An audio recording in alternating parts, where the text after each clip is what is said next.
जनसामान्यांचा निर्भीड निपक्ष बुलंद आवाज जनता ठाणेदार न्यूज। गरिबांचा आरोग्यदूत संकेत सानप यांना सक्षम रत्न 2026 पुरस्काराने नाशिकमध्ये गौरव करण्यात आलेला आहे।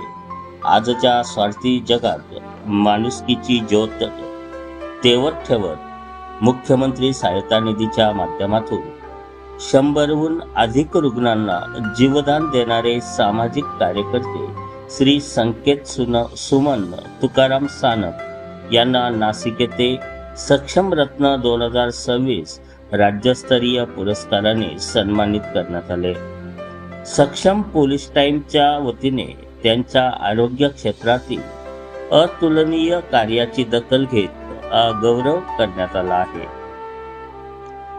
संगमनेर तालुक्यातील तिगाव येथील आदर्श गावचे सुपुत्र आणि सध्या मुंबई ठाणे परिसरात स्थायिक असलेल्या श्री संकेत सुमन तुकाराम सानप हे गरजू रुग्णांसाठी खऱ्या अर्थाने आरोग्यदूत ठरले।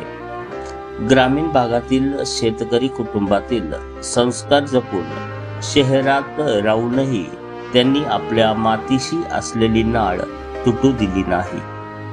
गंभीर आजार आणि उपचाराचा प्रचंड खर्च यामुळे हातबल झालेल्या गरीब कुटुंबातील संकेत सानप हे देवदूत बनून धावून जातात।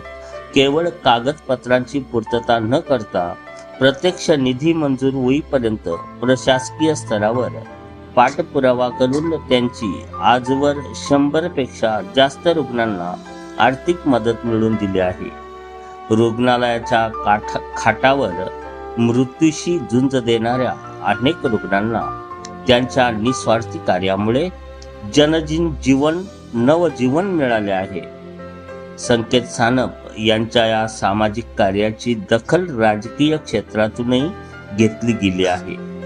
आमदार सत्यजित तांबे, माजी महसूल मंत्री बाळासाहेब थोरात, मंत्री राधाकृष्ण विखे पाटील, खासदार भाऊसाहेब वाकचौरे, खासदार निलेश लंके, आमदार अमोल खताळ आणि इतर मान्यवरांनी पत्रव्यवहाराच्या माध्यमातून त्यांच्या पाठीवर कौतुकाची थाप दिली आहे। नाशिक येथे आयोजित सोहळ्यात आरोग्य क्षेत्रातील उल्लेखनीय योगदानाबद्दल त्यांना राज्यस्तरीय सक्षम रत्न 2026 पुरस्कार प्रदान करण्यात आला। कोणत्याही मोठ्या पुरस्कारापेक्षा गरिबाच्या डोळ्यातील आनंदाश्रू हे माझ्या कामाचे खरे फळ आहे, अशी भावना संकेत सानप यांनी व्यक्त केली। जनता ठाणेदार न्यूज रिपोर्ट, रामा लोखंडे, संगमनेर।